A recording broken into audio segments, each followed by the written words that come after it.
नमस्कार, मेरो नाम राजकुमार चौधरी।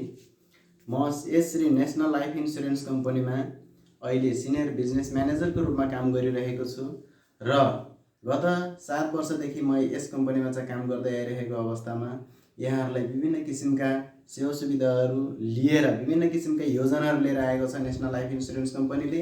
यसको बारेमा म हजुरहरूलाई केही जानकारीहरू दिन गइरहेको छु, जसमा हजुरहरूलाई केही छोटो समयका लागि एकदमै उपयोगी एकदमै प्रभावकारी किसिमका पोलिसीहरू आएका छन्। यो पोलिसीको बारेमा म हजुरसँग छोटो चर्चा गर्न चाहन्छु। कृपया राम्रोसँग यसो बुझिदिनु होला।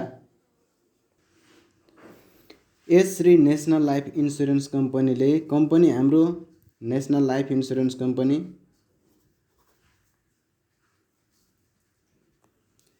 नेसनल लाइफ इन्सुरेन्स कम्पनी यो 2044 सालमा स्थापना भएको अहिले 34औं वर्षमा लागेको छ। 34औं वर्षमा यसरी भन्ने हो भने लगभग अरू कम्पनीहरूमा भन्दा पनि हाम्रो यस कम्पनी चाहिँ सबैभन्दा पहिले स्थापना भएको, अहिले 34औं वर्ष भइसकेको छ। यसले अहिले 64 देखि 85% सम्म बोनस रेट दिएको अवस्था रहेको छ। त्यसकारणले यस कम्पनीमा अब जस्तै विदेश जाने व्यापार व्यवसाय गर्ने मानिसहरूको लागि एउटा एकदम उपयुक्त किसिमको प्लान रहेको छ, जसमा अमृत वर्ष बिमा योजना भन्ने आएको छ। यस योजनामा हजुरहरूले आफ्नो बिमा गराउँदा अब अवधि हजुरहरूलाई एकदमै छोटो अवधिको पनि लिन चाहनुहुन्छ भने यसमा 10 वर्षको रहेको छ। जस्तै हजुरहरूले 10 वर्षको आफ्नो इन्सुरेन्स गर्न चाहनुभयो भने अब कति लाखको गर्ने भन्ने कुरा भयो हैन। बिमाङ्क जस्तै मानौ 10 लाखकै बिमा गर्न चाहनुभयो भने 10 लाखको 10 वर्ष योजनामा आफ्नो बिमा गर्न चाहनुभयो भने यो अमृत वर्ष योजनामा हजुरले खास जम्मा गर्नुपर्ने भनेको 4 वर्ष मात्रै रहन्छ। 4 वर्ष मात्रै हजुरले जम्मा गर्नुपर्छ। यो 4 वर्षमा अब हजुरले कति जम्मा गर्ने कसरी जाने भन्दा अब जस्तै मानौ 10 वर्ष योजनामा 10 लाखको इन्सुरेन्स गर्दा लगभग हजुरको पहिलो वर्षमा 1,26,000 समथिङ पर्न आउँछ। लमसम 1,26,000 भनौँ। 1,26,000 हजुरको पर्न आउँदा 4 वर्षसम्म हजुरले जम्मा गर्ने हो। जस्तै पहिलो वर्ष दोस्रो वर्षमा पनि 1,26,000 जम्मा गर्नुहुन्छ। त्यसपछि तेस्रो वर्षमा 1,26,000 वर्षमा एकपटक जम्मा गर्नुहुन्छ एक पटक। त्यसपछि चौथो वर्षमा आएर पनि 1,26,000 हजुरले जम्मा गर्नुहुन्छ। यसरी जम्मा गर्नुभयो भने 4 वर्षमा हजुरको लगभग 5 लाख जम्मा हुन आउँछ।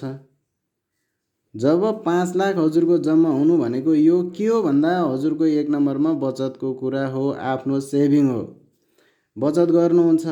यो बचत गरिसकेपछि अब अवधि त 10 वर्ष हो, त्यसैले 10 वर्षसम्म हजुरले पुरा गर्नुपर्छ। 10 वर्ष कसरी पुरा गर्ने भन्दा जस्तै 5औं 6औं 7औं वर्षमा जम्मा गर्नुभन्दा अगाडि हजुरलाई यो 10 लाखको 33.3% यानि कि 3,33,000 3,33,000 हजुरलाई हामी दिन्छौँ। कम्पनीबाट रिटर्न हजुरलाई मिल्नेछ। हजुरले यो रकमलाई लिइसकेपछि हजुरले काहीँ पनि कतै पनि लगानी गर्न सक्नुहुन्छ। लगानी गरिसकेपछि हजुरले यसलाई 3 किस्ता गरेर यानि कि 5औं किस्ता 1,26,000 जम्मा गर्नुहुन्छ। बाँकी रहेको रकमलाई अझै चलाउनुहुन्छ अर्को 1 वर्षसम्म।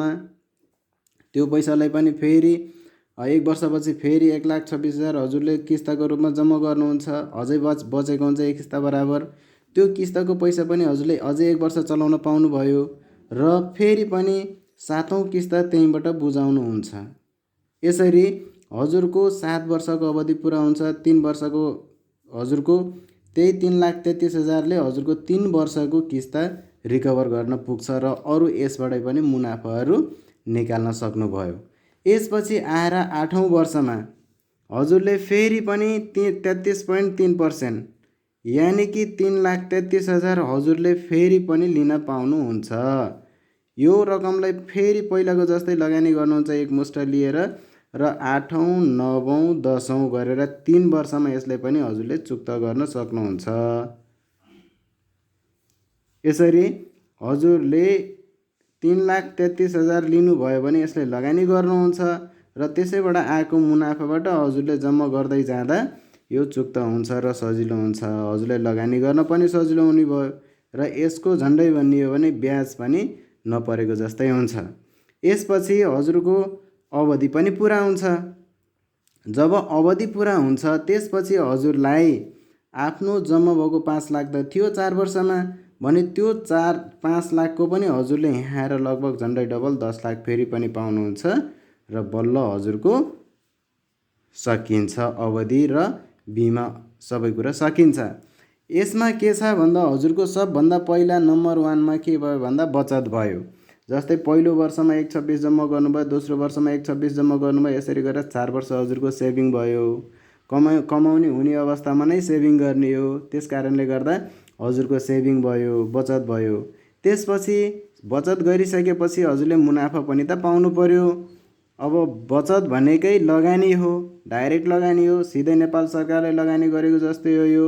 त्यस कारणले गर्दा हजुरले यसबाट के गर्न हुन्छ भन्दा मुनाफा पाउनुहुन्छ। मुनाफा कसरी छ भन्दा हजुरले जम्मा गरेको रकमको डबल भएर पनि आउने र बिचमा 6 वर्षसम्म 3,33,000 3,33,000 गरेर 6,66,000 हजुरले बिना ब्याजमा लिएर चलाउन पनि पाउने।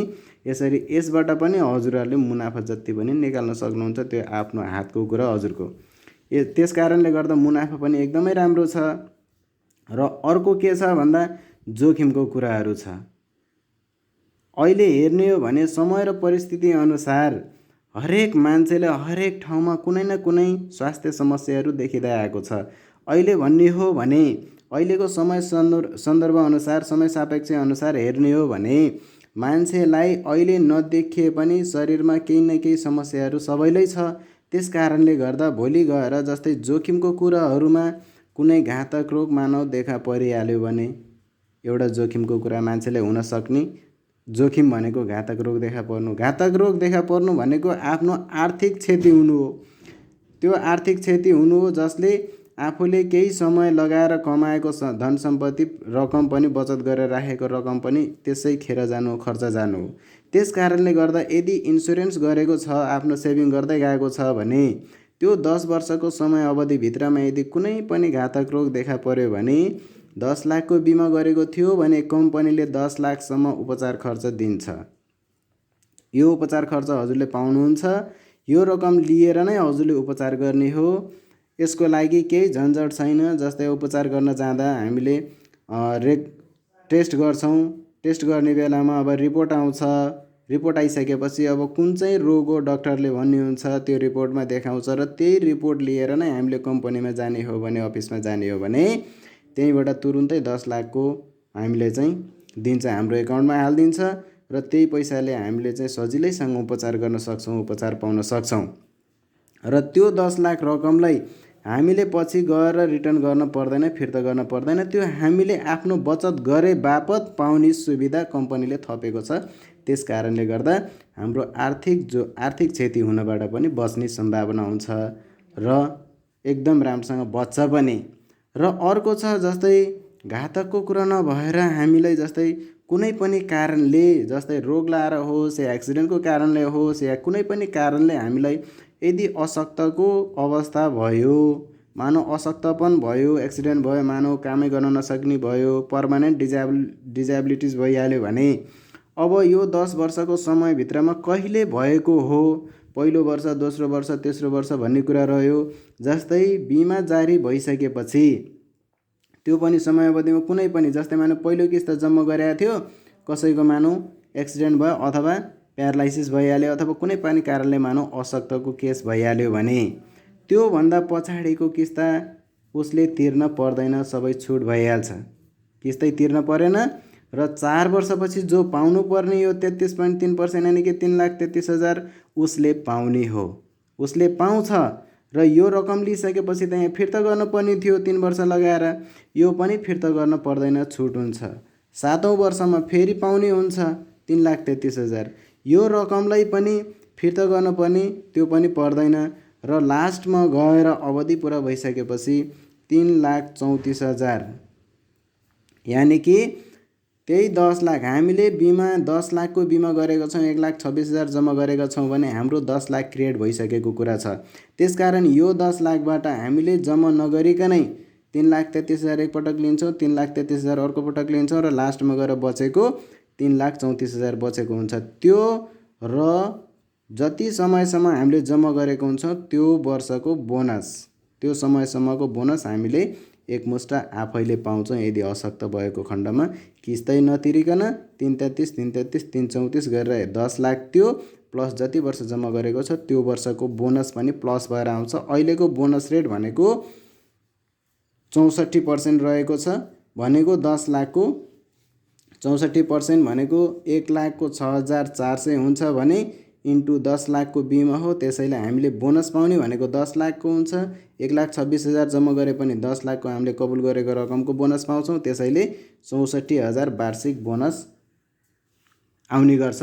जति वर्ष जम्मा गरेको छ त्यति वर्षको बोनस इन्टु गरेर प्लस गरेर त्योसँग आउने गर्छ। यानि कि हामीलाई यदि जोखिम अशक्त भयो भने काम गर्न नसक्ने अवस्थामा हामीले आफ्नो आउने बाटो बन्छ, इन्कमको बाटो बन्छ। त्यस कारणले गर्दा यो इन्सुरेन्स गर्नुपर्ने एकदम आवश्यकता पनि छ।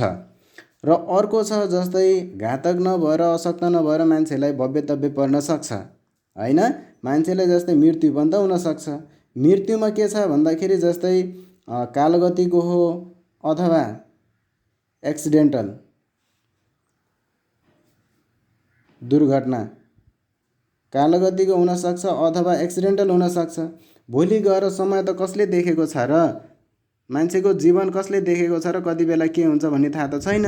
त्यस कारणले गर्दा भोलि यदि यो इन्सुरेन्स गरेको अवस्थामा कसैको कालगतिको मृत्यु भइहाल्यो, डेथ भइहाल्यो भने जति आफ्नो जम्मा भएको छ 1 लाख 2 लाख जम्मा भएको छ त्यसलाई केही मतलब छैन कि हामीले कबुल गरेको रकम 10 लाख हो, त्यसैले तुरुन्तै 10 लाख प्लस जति वर्ष जम्मा गरेको त्यो वर्षको बोनस घर परिवारले तुरुन्तै राहत पाउने व्यवस्था हुन्छ। ताकि भोलि गएर आफूले लोनसोन गरेको यताउता तिर्न पनि रहेछ भने पनि आफ्नो इन्सुरेन्सबाट आउँछ र घर परिवारका मान्छेहरू चाहिँ लोन मुक्त भएर बस्न चाहिँ पाउँछन्, त्यो छ। र यदि एक्सिडेन्टको कारणले त्यस्तो डेथ भइहाल्यो भने त्यो समयावधिभित्रमा कुनै पनि समयमा यदि त्यस्तो हुन गयो, एक्सिडेन्टको कारणले भयो भने 10 लाखको इन्सुरेन्स हो, 10 लाख प्लस एक्सिडेन्ट भयो बापत, एक्सिडेन्टको कारण भयो भने 10 लाख थप गरेर 20 लाख प्लस जति वर्षसम्म जम्मा गरेको त्यो वर्षको बोनस एकमुष्टै घर परिवारले तुरुन्तै पाउने व्यवस्था हुन्छ, ताकि घर परिवारलाई राहत हुने गर्छ। र अर्को जस्तै यो समयावधिभित्रमा अब 4 वर्षसम्म जम्मा गर्ने हो, 4 वर्षमा आफूले रेगुलर बचत गर्ने क्रममा बिचमै पनि पैसाको आवश्यकता पर्न सक्छ। यदि बिचमा पनि पैसाको आवश्यकता परेछ भने पनि केही समस्या छैन। यसमा हजुरहरूले पाउनुहुन्छ जबकि 2 वर्ष अवधि पुरा हुनुपर्छ, 2 वर्ष चाहिँ अवधि पुरा हुनुपर्छ 2 किस्त तिरेर, 2 वर्ष पहिलो वर्ष र दोस्रो वर्षको जम्मा गरेको छ भने यसमा हजुरहरूलाई चाहियो भने एकदमै आवश्यकता पर्यो भने वार्षिक 10% ब्याज लाग्ने गरी, यसरी वार्षिक 10% ब्याज लाग्ने गरी हजुरहरूले यसैबाट पनि तुरुन्तै लोन निकाल्न पाउनुहुन्छ। त्यो लोन निकाल्नु भयो भने हजुरहरूलाई वर्षमा एक पटक मात्रै ब्याज तिर्ने हो, वार्षिक 10% ब्याज मात्रै। सामा हजुरले जहिले जसरी छ त्यसरी पनि जम्मा गर्न सक्नुहुन्छ। सामाको लोन निकालेको सामाको कुनै किस्ता पर्दैन, जसरी हजुरसँग जस्तै 2,000 5,000 7,000 जहिले छ जसरी चाहिँ हजुरले चुक्ता गर्दै जानु पनि सक्नुहुन्छ, घटाउँदै जान सक्नुहुन्छ। त्यो पनि सकिएन भने 4 वर्षपछि जो आउनुपर्ने 3,33,000 त्यसबाट माइनस गरेर लिन्छु भने नि पाउनुहुन्छ। पछि गएर फेरि त्यो पनि भएन भने 8औं वर्षमा जस्तै कि 7 वर्ष पुरा गरेर यो 33,3 फेरि आउने बेला त्यति बेला माइनस गर्न सक्नुभयो, अथवा अन्तिममा गएर 10 लाख पाउने बेला माइनस गरेर लिन्छु भन्न पनि पाउनुहुन्छ। त्यस कारणले गर्दा यसमा इन्सुरेन्स गरिसकेपछि लोन निकाल्दा पनि